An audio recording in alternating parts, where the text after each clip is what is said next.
Dumelang Mzansi, and welcome back to Sisters Without Shame, a no-holds-barred podcast that is proudly brought to you by Healthful Mzansi. I am your host, Noluthando Ngakani, and I am here to hold your hand as you seek the answers to those mysterious bumps and aches you dare not speak of in public.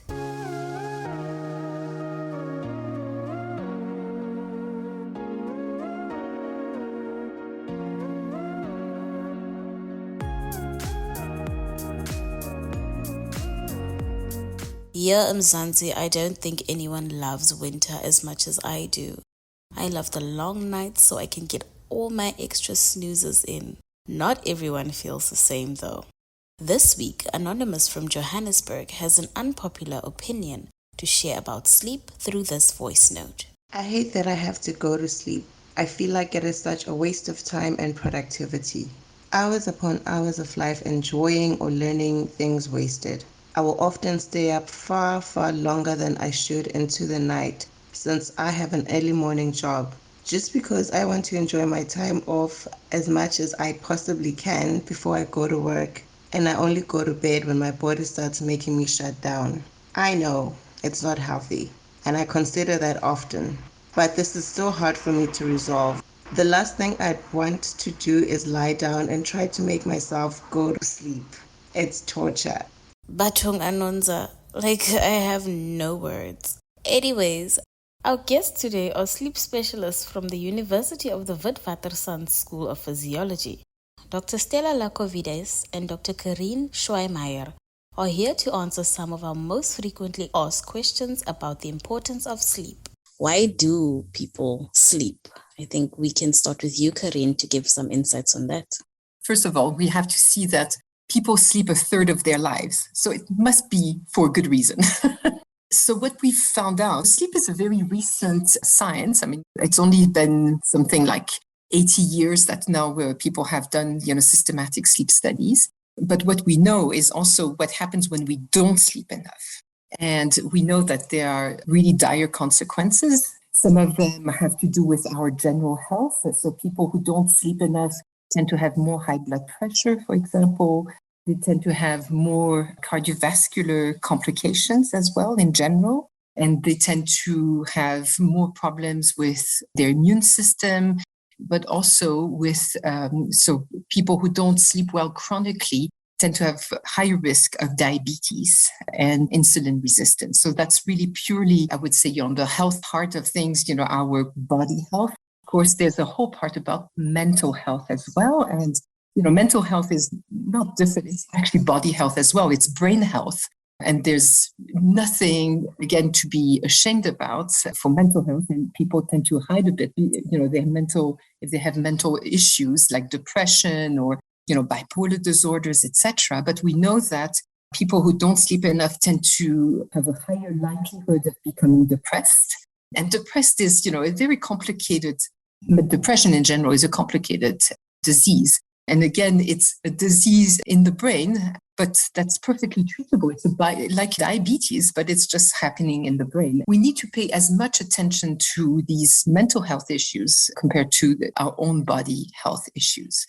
And then a concept that we've kind of been made aware of recently is sleep hygiene. Can you, Stella, maybe explain, what sleep hygiene is? So sleep hygiene essentially is a variety of behavioral responses and environmental habits that we can do in order to support better sleep and better sleep quality or uninterrupted sleep. So it's things that we can do and things that we can change in our environment to help us to sleep better. So some of the very basic ones, the one that's shown scientifically proven, but some examples of these sleep hygiene techniques to assist sleep. One is to have a regular bedtime and wake up time every day. So kind of have a consistent routine around about what time you go to bed every night and what time you wake up. So that helps with the alignment of our circadian rhythms. And that's been shown as probably one of the most important sleep hygiene tips. Then there's other things like, of course, sleep in a comfortable bed in a dark room, quiet environment. Keep away all your devices an hour or so or two before bedtime, so no blue light that will interrupt sleep. Don't take caffeine close to bedtime. Don't drink alcohol close to bedtime.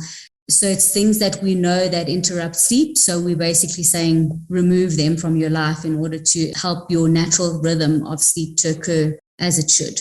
I'm very guilty of blue lights thing. Everyone. We also. It's kind of tricky because you do want to check your socials and stuff. And sometimes the nighttime is the only time you do have in the day. Karine, do people kind of need less sleep as they grow older? Do they change? That's a typical misconception, I would say, because absolutely not.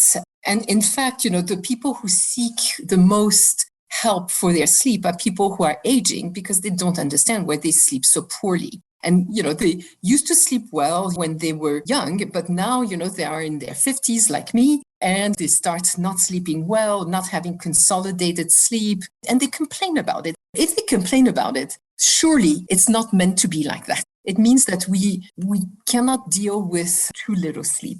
So we know that with aging, we have changes of everything changes, our body changes, we have more lines, etc. And you have sort of your own lines inside your brain, especially that clock. So we were talking about circadian rhythm. So we have this master clock, which is just behind our eyes and which is entrained to the light-dark cycle of the earth, through direct input of light. So light gets into our eyes, into the retina, and then talks to the clock, and it modulates the firing of that clock, which then modulates, our wake pathways, tells them to keep awake. And then when it stops firing, then it's telling us fall asleep. And that's why we fall asleep so quickly in a way. So we know that this clock changes with age. It's not as robust. It usually gives us very strong rhythms, for example, of melatonin, of temperature rhythms, of blood pressure. But these rhythms tend to become a little bit less wide, as we get older. And this is really a whole field of therapy that we're trying to look at, which is just how do we improve again these rhythms as we age? And, how then do we make our sleep better as we age?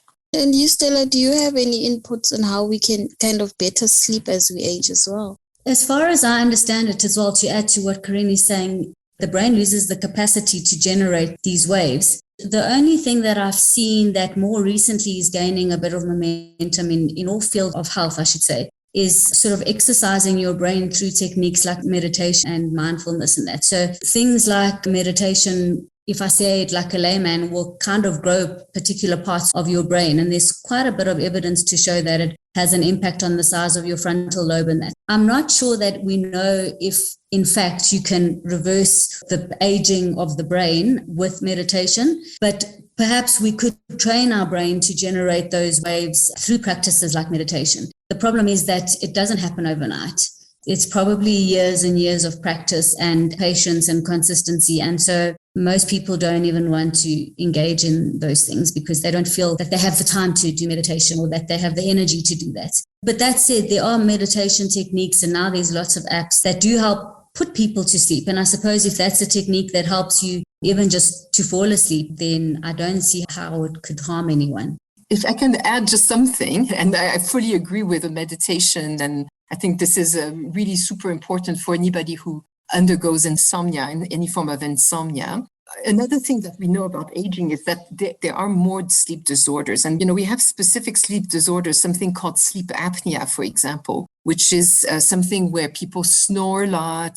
They stop breathing during the night. Because they stop breathing, of course, it wakes them up because stopping to breathe, it's what wakes you up.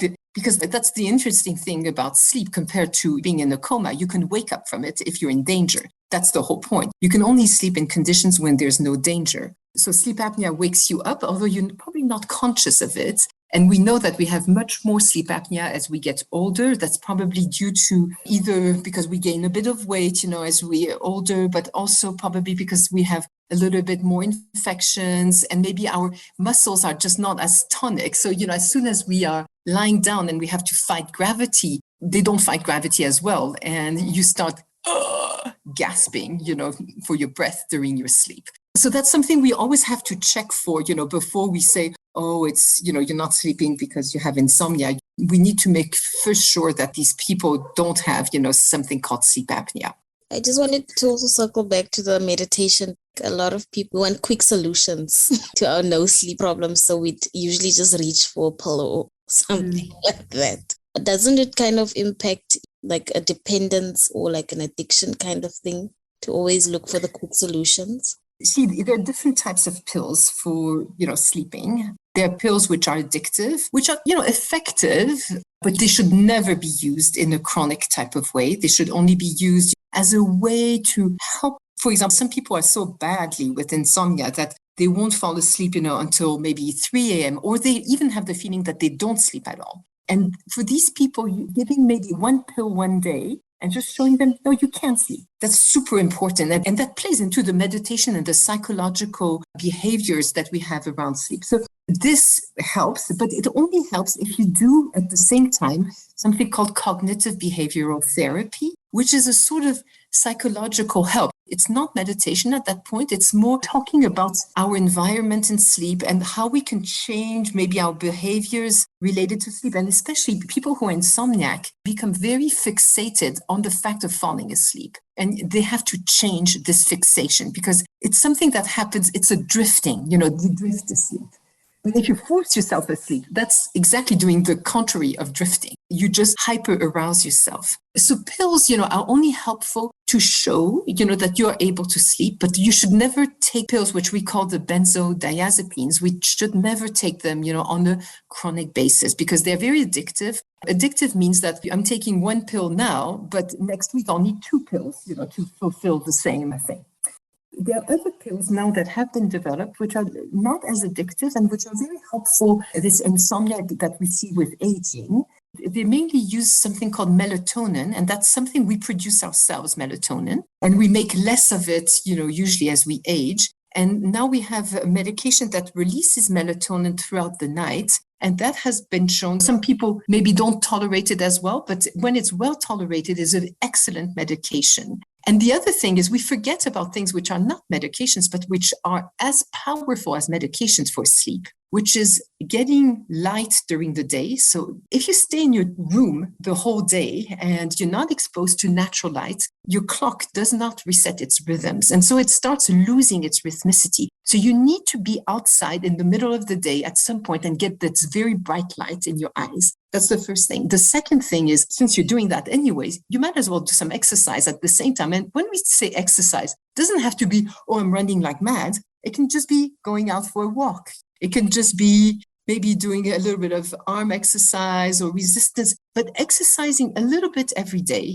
And again, it can be just walking is such an important part in building our sleep pressure. And it helps us with our sleep. And these are just as effective as taking medication. So that's really super important to know because it's free. We can just go outside and we can just walk. So what Karine mentioned, those 2 things are also part of sort of sleep hygiene tips is get some exercise a little bit in the day, maybe not too close to bedtime, go outside and get some sun. So there are many tips. And if anyone Googles sleep hygiene, there'll be loads of information for them to do. And it's little edits that you can do every day, even taking a warm bath at night and having a relaxing bedtime routine. But then quickly going back to the medication, just to add to what Karine said, those medications are also good to get you back to having a consistent bedtime and sleep and wake up time the way that are part of the sleep hygiene. So that's the other role. But the problem with the medications, apart from the addictiveness and the dependence, is that they change the kind of sleep that we have. So they change the sleep composition, which is not always beneficial. So they change how much of each sleep stage we have. And that's obviously not ideal because we sleep a particular way for all the health reasons that we don't even fully understand. And all the sleep stages are important. You can't knock out one. I especially didn't know the one about, actually going out to get some light because, we were just in a pandemic and you were told to stay inside. And now, the blue light that your device emits and that keeps you awake at night is the same blue light that we get from the sunshine. So we're supposed to get it from the sunshine in the day, but it should be in alignment with what's happening outside, with the sun rising and setting. So when we are exposing ourselves to the blue light of our devices late at night, we're almost deceiving our body to think it's daytime. So then it doesn't put all the stuff into gear that's going to put you to sleep, which includes melatonin, which is what Karine touched upon, which is now also a drug. Speaking of mental disorders, what kinds of mental health disorders are then commonly linked to insomnia especially? Since Karine touched on it, let's go with you. Depression is the most well-known one. Also, it's one of the most prevalent mental health disorders. And so we know that poor sleep is sort of something that can precipitate depression. So sometimes you may have depression and then you'll start having poor sleep also. And so they feed into each other. And the problem is you need to treat both the depression on one side. So you have medication for depression. But if you haven't sorted the sleep problem behind, so for example, let's say people with sleep apnea, they don't have insomnia, they have sleep apnea. They tend to be much more depressed than people who don't have sleep apnea. So if we sort the depression problem in these people, but we fail to sort the sleep apnea problem, they will continue being depressed and they're never really sorted in terms of depression. So we need to make sure that we sort the sleep apnea. So same thing for an insomnia. We need to make sure that even if we've started sorting the depression part, this insomnia part needs to be sorted. And if the depression medications are not enough to sort the insomnia, then we need to give something or, put people in cognitive behavioral therapy so that they improve their sleep or, have them do the meditation, make sure that the sleep hygiene rules are respected, etc., etc. So that's the most frequent one. But we know in bipolar disorders, one of the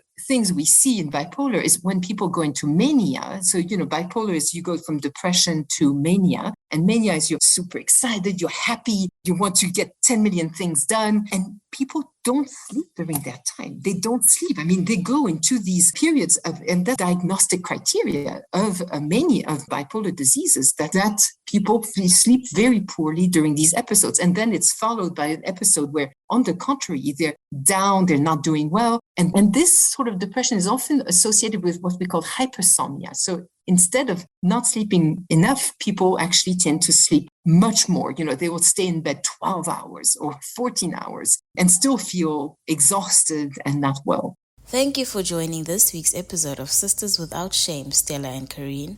For more on the ins and outs of sleep, check out healthfromzansi.co.za. If you are in a medical bind and looking for a shoulder to cry on, you can send an email to hello@healthfromzansi.co.za or send us a WhatsApp on 076 132 0454. I would never blue tick you, babes.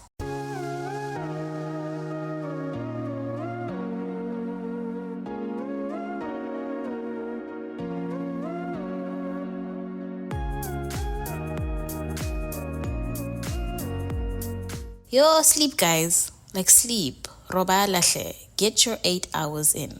Who knew sleep had such a big impact on our health? Sleep keeps us healthy and functioning well.